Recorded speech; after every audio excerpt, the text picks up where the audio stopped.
All right, so today we're just going to introduce you all to the Trueform runners. First thing we want to start with are common mistakes that we see on the Trueform runner and common corrections, okay? The elements of running that we always want to protect and always want to look for in our clients is where's their position head to toe? Can they be tall and hold that height while their legs are cycling underneath them? So the first things that we want to start with on the Trueform is how do we see somebody operate in walking, right? Can they hold themselves upright walking? And guys, right here on the flat part, you can stand and it won't move, okay? So stand with your arms at your hips. It's the safe zone for people, okay? But it's just like acceleration is important in moving forward, deceleration is also very important in controlling ourselves to a stop. So I don't like having athletes or clients jump off, okay? I like them to control themselves to that point for a complete stop, right? That little element of deceleration can help a lot of people, especially when they're first getting to use the Trueform, right? So I want you guys to get tall. One of the easy ways we get people tall is hands overhead. And while your hands are overhead, contract the belly. Now without losing that contraction, lower your arms. And now without losing that contraction, start to walk forward. Common mistakes here. When people are trying to get their balance and coordination, they look down at their feet, right? I don't care how pretty the person's feet are. They don't get to look at their feet. It's gonna take people generally about 2 to 3 minutes in walking, depending, let's say they're just beginner skill level, to get a nice walking rhythm down, okay? Once they kind of show you the consistency of a nice rhythmic walk, have them increase their cadence, so their steps per minute. Cadence is something that you'll see during the portion of balance and coordination. It starts out very slow. You know, they're trying to stay balanced and upright. Once they show that they can stay upright, all right, let's increase the cadence, see if they can get that rhythm. Once you show me that you can add position and cadence together, I want to start picking on some of the fine-tuned things. Like, let's be more quiet. Keep your rhythm, keep your position, but quiet your feet up. So your ears are one of your best coaches. If you're quiet, it's a good thing. You're typically absorbing your impact in a more efficient way than if you were pounding or slapping. All right, guys, go to your safe zone, slow down, good, nicely done. So just that little bit of deceleration for a lot of people will make them buckle at the waist. Before you tell somebody to slow down if they're a beginner, make sure you prepare them for the decelerations. So now we're gonna go into a slow jog. Right there where it doesn't really move, I want you two to start just jogging in place, straight up, straight down.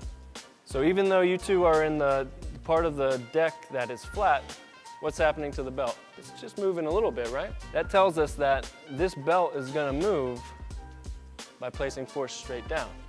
It's a little tricky, especially for beginners. One of the common mistakes is their eyes tell them, oh, there's the front of the treadmill. I need to reach it and then push back, okay?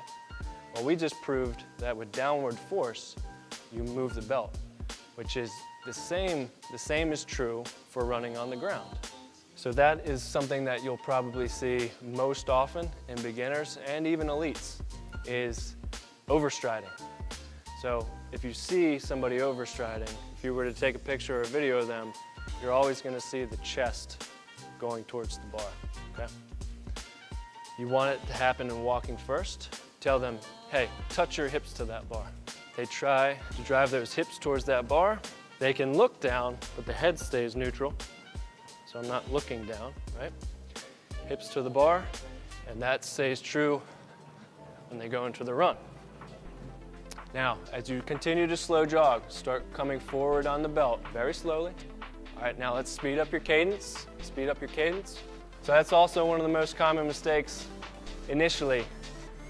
Because it's a new platform, a new environment, it's very easy to go too fast too soon.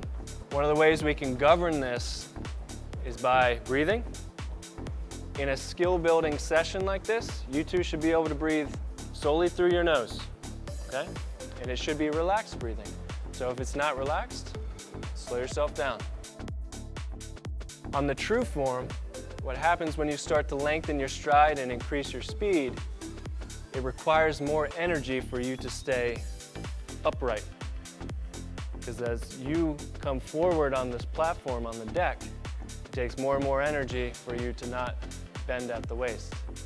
So as soon as you two start to feel fatigue right here, and you start to feel that the treadmill's pulling you down, you stop, okay? And you control yourself to your safe zone, okay? Start with a walk.